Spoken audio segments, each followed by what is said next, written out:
দেখো পাস্তাটা বাড়ছি, একদম ভেজ পাস্তা করেছি। 3 রকম ক্যাপসিকাম, বেল পেপার, কালারফুল একদম হয়েছে। দেখো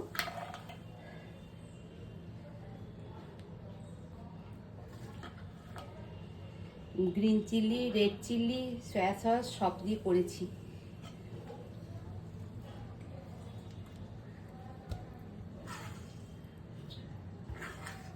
প্লেট ভর্তি খেতে ভাল লাগে।